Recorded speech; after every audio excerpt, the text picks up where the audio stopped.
The IMF reports that trade barriers in the developing world are 4 times larger than those in developed countries. Indeed, the World Bank finds that 70% of tariffs paid by developing countries go to other developing countries. As a leading voice of the developing world in global trade talks, India would strike the biggest blow against poverty by helping to conclude an agreement that eliminates trade-distorting policies in all countries, whether they are currently rich or poor. And the faster the pace of trade liberalization, the better. Doggedly holding on to protectionist trade policies for as long as possible only holds off development for as long as possible. Freer trade would bring much-needed investment for infrastructure and other development and promote India's diversification out of less competitive sectors. Freer trade would bring India's consumers a wider variety of cheaper products, helping them to stretch incomes further than before. Freer trade would promote greater efficiency and productivity, advance longer-term economic growth, and critically help allocate the wealth and opportunities generated from that growth across more of India's workers, lessening the pervasiveness of poverty. While there's a short-term adjustment cost that we all admit associated with dismantling trade and investment barriers, the long-term benefits far exceed that cost. India should not only embrace freer trade on a bilateral level, but also on a global one. India should lead to encourage global trade negotiations, not lead to helping them fail.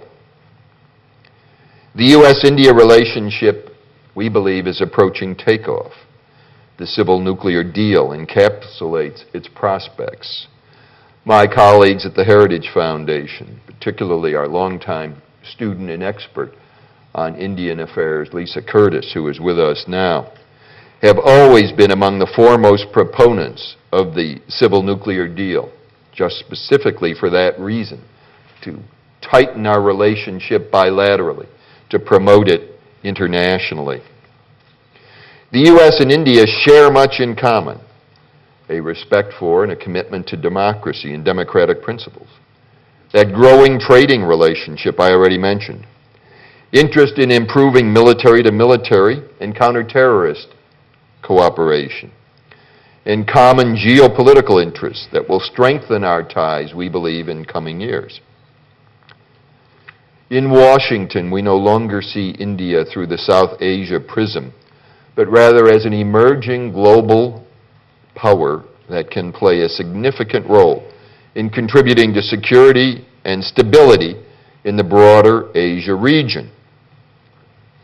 There's strong bipartisan support in Washington for building strategic ties with India, and in fact, as I'm sure many of you know, several congressional members have even called the U.S. relationship with India one of the most important in the emerging 21st century. Also propelling our closer ties, frankly, is the growing Indian American population, now numbering almost 2.5 million in the United States. I need not tell all of you that they are among the most prosperous in the United States. But as we reflect on this commonality, it might be worth asking why their prosperity is as it is. Yes, there are several variables involved, educational levels, job opportunities, etc.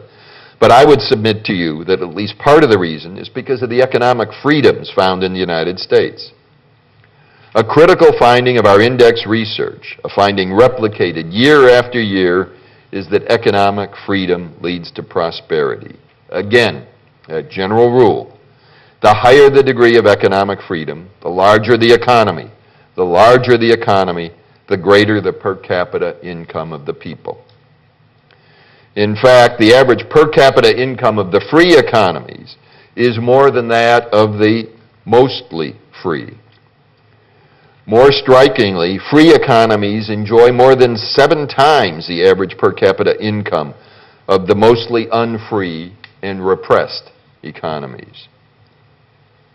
Economic freedom is the key to creating an environment that allows a virtuous cycle of entrepreneurship, innovation, and sustained economic growth to flourish and to prosper.